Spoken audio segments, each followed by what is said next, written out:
Terkait kasus korupsi di Bank Pembangunan Daerah Jawa Barat dan Banten, KPK menggeledah rumah mantan Gubernur Jawa Barat Ridwan Kamil di Bandung. Terkait penggeledahan, kita akan tanyakan ke jurnalis Kompas TV, ada Fida Alatas di Bandung dan juga Renata Pangalo di Gedung KPK Jakarta.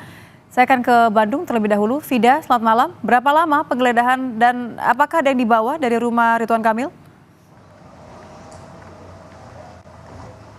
Ya, Nitya dan juga saudara, kami awak media ini sudah standby begitu ya di rumah Ridwan Kamil, tepatnya di Jalan Gunung Mas begitu ya, di kawasan Cimbuluit, Kota Bandung, di mana memang kami standby sejak pukul 4.30 sore hari tadi atau 16.30 hingga saat ini memang tidak terlihat adanya aktivitas penggeledahan yang dilakukan oleh KPK.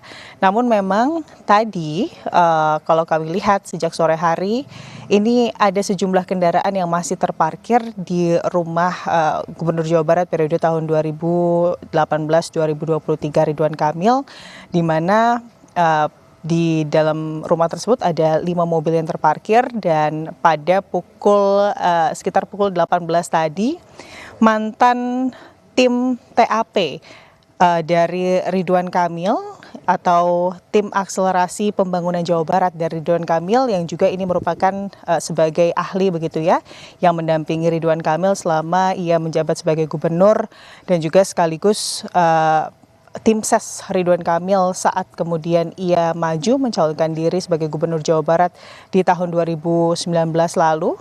Ini mendatangi kediaman Ridwan Kamil.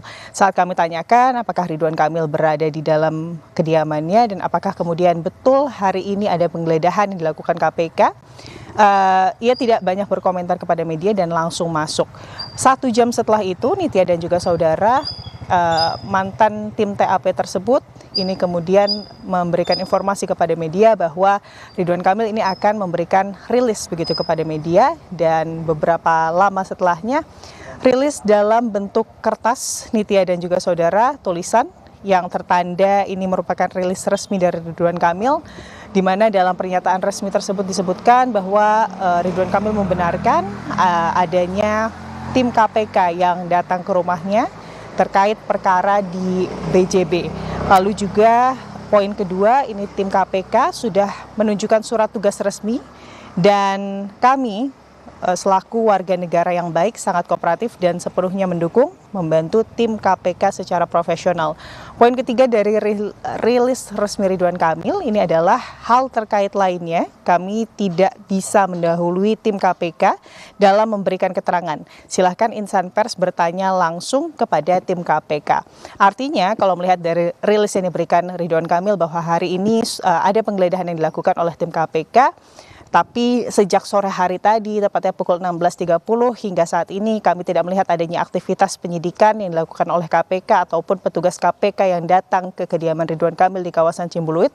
Kemungkinan penggeledahan ini dilakukan oleh tim KPK di pagi hingga sore hari tadi sebelum awak media datang untuk kemudian berkumpul begitu ya di depan kediaman dari Ridwan Kamil. Dan tadi Nitya dan juga saudara pada sekitar pukul 19 tim TAP atau mantan tim TAP dari Ridwan Kamil ini meninggalkan kediaman Ridwan Kamil, disusul pada sekitar pukul 19.30 mobil Alphard begitu ya yang sebelumnya terparkir di garasi Ridwan Kamil ini juga keluar dari kediaman Ridwan Kamil. Terlihat secara sekilas ada 2 penumpang di belakangnya dan ada 1 pengemudi, tapi kami memang tidak bisa memastikan secara pasti begitu ya apakah orang yang berada di dalam mobil tersebut ini adalah Ridwan Kamil ataukah bukan.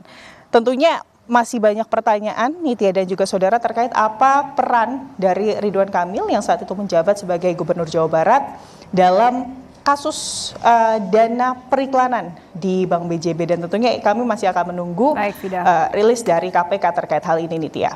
Ya, terima kasih. Dari Fida kita beralih ke KPK, sudah ada Renata. Renata, terkait dengan kasus korupsi BJB ini apakah sudah ada yang dijadikan tersangka? Ya, kalau mengutip pernyataan dari juru bicara Komisi Pemberantasan Korupsi, Tessa Mahardika bilang sudah ada 5 orang tersangka. Ini terdiri dari pihak swasta dan juga penyelenggara negara. Namun sayang sekali memang dalam pernyataannya Tessa tidak mendetilkan siapa-siapa saja yang kemudian sudah ditetapkan sebagai tersangka. Dan kasus korupsi di BJB ini memang sudah naik ke tahap penyidikan dan rencananya KPK akan membeberkan lebih detail lagi terkait dengan kronologi kasus pada hari Kamis ataupun Jumat. Jadi masih kita harus tunggu pada antara 2 hari tersebut terkait dengan nama-nama tersangka, kemudian nilai korupsi dan juga alat bukti ataupun barang-barang yang sudah dibawa dalam penggeledahan. Dan juga sudah dikonfirmasi bahwa memang salah satu tempat yang digeledah oleh KPK hari ini di Bandung itu salah satunya adalah rumah dari mantan Gubernur Jawa Barat Ridwan Kamil. Namun tidak dapat disampaikan apa-apa saja yang sudah dibawa dan apa saja yang sudah digeledah. Namun memang Ridwan Kamil sendiri ini juga belum pernah diperiksa oleh KPK terkait dengan kasus ini, jadi masih kita tunggu juga perkembangannya. Dan ini juga sudah dikonfirmasi oleh mantan Gubernur Jawa Barat Ridwan Kamil bahwa memang benar rumahnya juga sudah digeledah oleh KPK dan penggeledahan ini juga sudah sesuai dengan surat tugas ataupun surat resmi yang sudah diterima, dan sebagai warga negara yang baik maka ia mendukung proses pengusutan dari kasus ini. Namun sayang sekali memang kalau dari pihak KPK belum dapat mendetilkan lagi-lagi terkait dengan nilai korupsi, kemudian nama tersangka. Yang baru kita tahu memang sudah ada 5 orang tersangka yang ditetapkan dan kasusnya ini sudah naik ke tahap penyidikan. Jadi kita nantikan informasi lebih lanjut antara hari Kamis ataupun Jumat. Terima kasih Renata Panggalo di Gedung KPK. Sebelumnya ada Fida Alatas di Bandung, Jawa Barat. Terima kasih rekan-rekan.